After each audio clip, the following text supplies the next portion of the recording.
শুনানি বাড়ানো নিয়ে আপনারা নির্বাচন কমিশনের কাছে কি আবেদন করেছেন? হ্যাঁ, আমি একটু আগে করেছি। যেটা আছে আমি 7-8টা ডিও থেকে পেয়েছি কি সব জায়গায় কাজ কমপ্লিট হয়নি, কিছু জায়গায় হিয়ারিং কমপ্লিট হয়নি, কিছু জায়গায় আপলোডিং অফ ডকুমেন্টস কমপ্লিট হয়নি, কোথায় কোথায় ভেরিফিকেশন ডিও আছে, আর কিছু জায়গায় যেটা আছে ডিসিশন, ফাইনাল ডিসিশন ইয়ারও পেন্ডিং আছে। এটা নিয়ে যেটা লাস্ট ডেট ছিল 7 তারিখ, আজকে ছিল, ওটা আমি 7 দিন এক্সটেনশন চেয়েছি, 14 তারিখ পর্যন্ত টাইম চেয়েছি। তাহলে কি আপনার চূড়ান্ত ভোটার তালিকার জন্য সেই দিনটাও কি তাহলে পিছিয়ে যাবে? নিশ্চয়ই, দেখুন এটা পিছবে, তারপরে এরপরে তো একটা প্রসিজার আছে, আমাদেরকে টেস্ট চেক করতে হবে, তারপরে 10 তারিখ পর্যন্ত আগের ডেট ছিল কি এটা যাবে ইসিআই কাছে, তো 10 তারিখ পরেই যাবে ইসিআই কাছে, 3-4 দিন ইসিআই নেয়, আগে ছিল 14 পর্যন্ত ইসিআই এটা দেবে, নিশ্চয়ই পিছবে।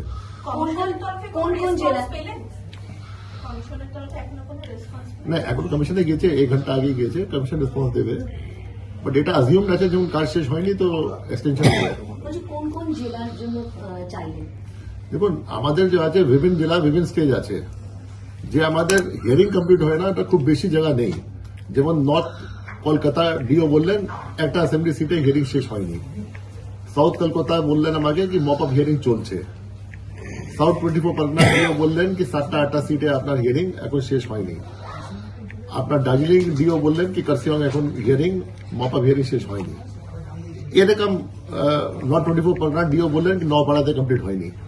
কিছু কিছু জেলা হিয়ারিং কমপ্লিট হয়নি, কিন্তু হিয়ারিং আমি বলবো খুব বেশি বাকি নেই, 96 থেকে 97% হিয়ারিং কমপ্লিট হয়ে গেছে, 3 থেকে 4% হিয়ারিং এটা বাকি আছে।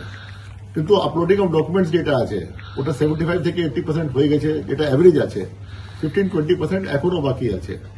তারপরে ভেরিফিকেশন যে আছে, যে ডকুমেন্টস আপলোড হয়ে গেছে 70 থেকে 80% ভেরিফাই হয়ে গেছে। যেমন যে আছে আপনাদের আরপি অফিস থেকে প্রায় 95% ভেরিফাই হয়ে গেছে, কিছু অন্য অফিস থেকে ভেরিফিকেশন চলছে। এরকম যেটা আছে আপনার ফাইনাল ডিসিশন যে আছে ডিসপোজাল ইয়ারও থেকে এখন 25-30% হয়েছে, বাকি সব ডকুমেন্ট আসার পরে হবে। তো বিভিন্ন স্টেজে আছে যেটা আছে, আমরা 7 দিন টাইম পেয়েছি, 7 দিনের মধ্যে আশা করি সব এটা কাজ শেষ হয়ে যাবে। তার মানে ফেব্রুয়ারি মাসের লাস্টে গিয়ে বেরোবে চূড়ান্ত ভোটার তালিকা। ফেব্রুয়ারি লাস্টে কি মিটিং আছে? মানে end of this month. End of this month ওর আগে হতে পারে, কিন্তু এখন যদি 14 তারিখে আমরা করে দেবো সাপোজ, হ্যাঁ, যে আশা করি 14 মধ্যে হয়ে যাবে, কি 7 দিন টাইম যথেষ্ট আছে। তারপরে যদি আমরা যদি ওল্ড শিডিউলে যাবো 7 দিনও লাগবে, 21 মধ্যে হয়ে যাবে ফাইনাল তালিকা। তো আমরা বন্ধুরা আপনারা কেমন আছেন অবশ্যই কিন্তু কমেন্টে জানাবেন। তো সকলকে স্বাগত বিষ্ণু বিষয়ের ছোট্ট ইউটিউব চ্যানেলে। তো আপনারা শুনলেন যে কাল সন্ধ্যা থেকে কিন্তু পিছিয়ে গেছে এসআইয়ের শুনানি। হ্যাঁ, আপনারা ঠিকই শুনলেন, সব থেকে বড় খবর এটাই যে এসআইয়ের শুনানি হচ্ছিল, সেই এসআইয়ের শুনানি কিন্তু পিছিয়ে গেছে, অর্থাৎ 7 তারিখ যে লাস্ট ডেট ছিল এসআইয়ের শুনানির, সেটা এখন 14 তারিখ হয়ে গেছে, এবং যে ভোটার তালিকা বের হওয়ার কথা ছিল সেটি হয়ে গেছে এখন 21 তারিখ। তো আপনারা শুনলেন আমাদের রাজ্যের যিনি সিও আছেন অর্থাৎ মনোজ আগরওয়াল, তিনি বললেন স্পষ্টই যে অনেক আগে থেকেই জেলা শাসকরা আবদার করেছিল বা জানিয়েছিল যে বেশ কিছু জায়গায় এখনও কাজ বাকি রয়েছে শুনানি করতে, তো সেক্ষেত্রে সময়টা একটু বাড়িয়ে দেওয়া হোক। তো আপনারা শুনতে পেলেন কার্যত এসআইয়ের শুনানি কিন্তু বাড়িয়ে দেওয়া হয়েছে, অর্থাৎ 7 তারিখ থেকে সেটাকে টেনে নিয়ে যাওয়া হয়েছে 14 তারিখ, এবং যদি 14 তারিখ পর্যন্ত যদি শুনানি হয় তাহলে অবশ্যই যে ভোটার তালিকা পেশ হবে বা তৈরি হবে, সেটাও তৈরি করতে টাইম হবে বা পেশ করতে টাইম লাগবে, তো সেটা হয়ে গেছে 21 তারিখ। তো কি জানা যাচ্ছে আপনারা শুনলেন, তবু আমি একটু বলে দিচ্ছি। উত্তর ও দক্ষিণ কলকাতার কিছু এলাকায় বাকি রয়েছে এসআইয়ের শুনানি এখনও পর্যন্ত, উত্তর ও দক্ষিণ 24 পরগনার কয়েকটি বিধানসভায় বাকি রয়েছে, এবং দার্জিলিংয়ের কিছু জায়গায় অর্থাৎ এই ক্যানিংয়ের ওইদিকে কিছু কয়েকটি বিধানসভায় বাকি রয়েছে। তো যেটুকু বুঝতে পারলাম যে প্রায় 95 থেকে 97% হয়ে গেছে শুনানি, কিন্তু তবুও 3% থেকে 4% বাকি রয়েছে, যেটা এই 1 সপ্তাহের মধ্যে হয়ে যাবে। তো এবং 1 সপ্তাহের মধ্যে হয়ে গেলে তো 21 তারিখে একটি শুদ্ধ সুন্দর ভোটার তালিকা বের হবে, সেটা আপনারা শুনতেই পারলেন। এবং এখানে কার ক্ষতি কার লাভ আমি জানি না, অবশ্যই আপনারা কমেন্টে জানাবেন। তবে আরেকটা জিনিসও আমি শুনলাম, এই যেটা ওই পার্মানেন্ট রেসিডেন্ট সার্টিফিকেট যেটা, সেটাকে কিন্তু এবার দেখা হচ্ছে, মানে ধার্য করা হচ্ছে যে এটা এবার জমা দেওয়া যাবে, যে 11টা নথি চাওয়া হয়েছিল এসআইয়ের করতে গেলে বা এসআইয়ের তরফ থেকে। তো এখন সেই 11টা নথির মধ্যে এটাও কিন্তু জুড়ে গেল যে পার্মানেন্ট রেসিডেন্স সার্টিফিকেট যেটা বলা হচ্ছে সেই সার্টিফিকেটটা, কিন্তু তার কিছু শর্ত আছে। কি কি শর্ত?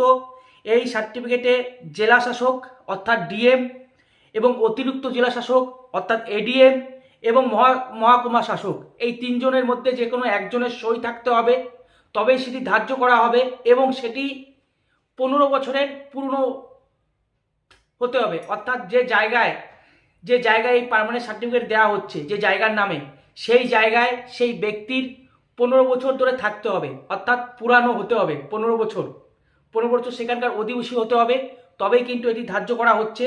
এবার এখানে একটা প্রশ্ন আছে, এই যে 1.5 কোটি লোককে যে ডাকা হয়েছিল শুনানি কেন্দ্রে, তারা কি আবার দিতে পারবে কিনা নতুন করে সেটা আমি জানি না, সেটা এখনো কিছু বলা হয়নি। এবং এখান থেকেই বোঝা যাচ্ছে যে যেভাবে মাধ্যমিক অ্যাডমিট কার্ড নিয়ে যে একটা ভুল সিদ্ধান্ত নিয়েছিল নির্বাচন কমিশন, অবশ্যই এটাও একটা ভুল সিদ্ধান্ত নিয়েছিল। এই যেটা পার্মানেন্ট রেসিডেন্স সার্টিফিকেট বলা হচ্ছে, এই সার্টিফিকেটটা আগেই ধার্য করা উচিত ছিল। যেহেতু বিহারের ক্ষেত্রে করা হয়েছিল, সেক্ষেত্রে এখানে করা উচিত ছিল। তো যাই বটে, সুপ্রিম কোর্টে ধাক্কা খাওয়ার আগেই চালু করে দিয়েছে, যদিও এটা নিয়েও হই হবে এবং তৃণমূলের পক্ষ থেকে হই করা হবে, এটা তো স্বাভাবিক ব্যাপার। এবং বলা যেতে পারে আরেকটা হাতিয়ার পেয়ে গেছে তৃণমূলের তরফ থেকে। তো যাই হোক, এখন থেকে যেটা বলা হচ্ছে যে এই যে পার্মানেন্ট রেসিডেন্স সার্টিফিকেট, এটাও কিন্তু ধার্য করা হবে এসআইয়ের শুনানিতে।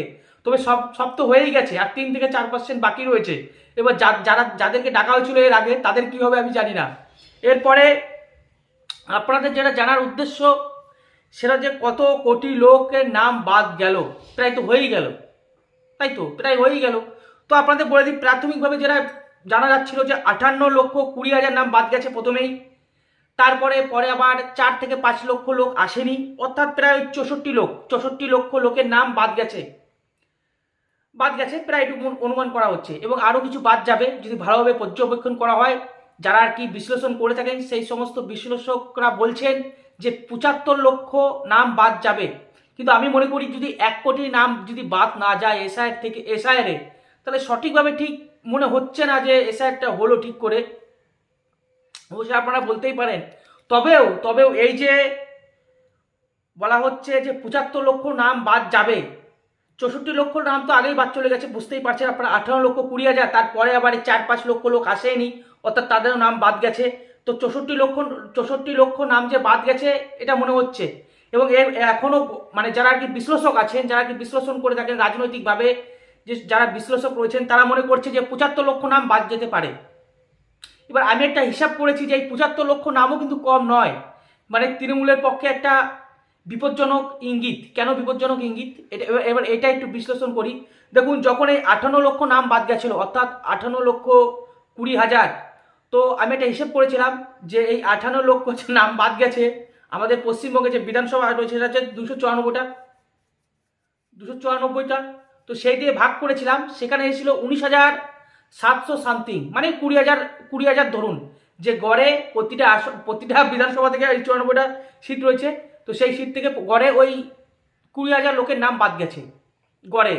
তো এখন আবার বলা হচ্ছে 75 লাখ, মানে আরও 10,000 বেড়ে গেল। তো 30,000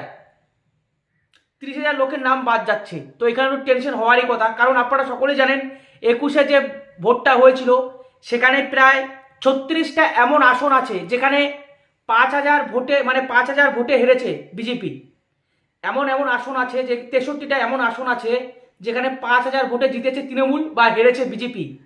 তো বুঝতেই পারছেন, টেনশন একটা ব্যাপার কিন্তু আছে তৃণমূলের পক্ষে। এবং 10,000 ভোটে জিতেছে তৃণমূল বা বিজেপি হেরেছে এমন 94টি আসন আছে।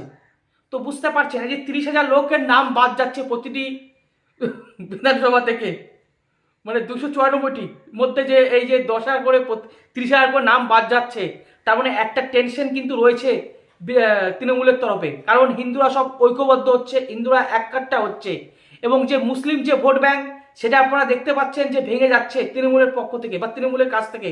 কারণ আপনারা দেখতে পাচ্ছেন আইএসএফ রয়েছে, তারপরে হুমায়ুন কবিরের নতুন টিম, নতুন দল হয়েছে, তারপরে আপনারা দেখতে পাচ্ছেন সিপিআইএম রয়েছে, একাট্টা হচ্ছে তারাও। তো সংখ্যালঘুর যে ভোটটা একত্রিতভাবে তৃণমূল পেয়ে আসছিল এতদিন পর্যন্ত, সেটা মনে হচ্ছে না 2026-এ আর একত্রিতভাবে পাবে।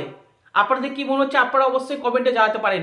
আমার যেটুকু মনে হচ্ছে যে এই যে সংখ্যালঘু সম্প্রদায়ের যে ভোটটা সেটা কিন্তু দ্বিমুখী হতে যাচ্ছে, অর্থাৎ তৃণমূলের পক্ষেও আসছে অর্ধেক এবং অর্ধেক যাচ্ছে যে জোট হচ্ছে আইএসএফ, হুমায়ুন কবির এবং সিপিএমের, সেই জোটের দিকে যাচ্ছে। তো ফায়দাটা মাঝখান থেকে কিন্তু আমি স্পষ্ট দেখতে পাচ্ছি এখানে বিজেপির হচ্ছে। আপনাদের কি মনে হচ্ছে আপনারা অবশ্যই কমেন্টে জানাতে পারেন, কারণ 30,000 প্রতিটি বিধানসভা থেকে যদি বাদ যায় 30,000, তো ভাবতেই পারছেন। আমি আগেই বললাম যে এমন এমন আসন রয়েছে 63টি যেখানে 5,000 ভোটে বিজেপি হেরেছে, এবং এমন এমন আসন রয়েছে 94টি আসন যেখানে 10,000 ভোটে হেরেছে। তো বুঝতে পারছেন, এবং আমি আগেই বলেছি সংখ্যালঘু ভোটটা এবার দ্বিখণ্ডিত হচ্ছে। তো অবশ্যই আপনাদের কি মনে হচ্ছে আপনারা অবশ্যই কমেন্টে জানান। তো ভালো থাকুন, সুস্থ থাকুন, রাম রাম, ভারত মাতা কি জয়, বন্দে মাতরম, জয় শ্রীরাম।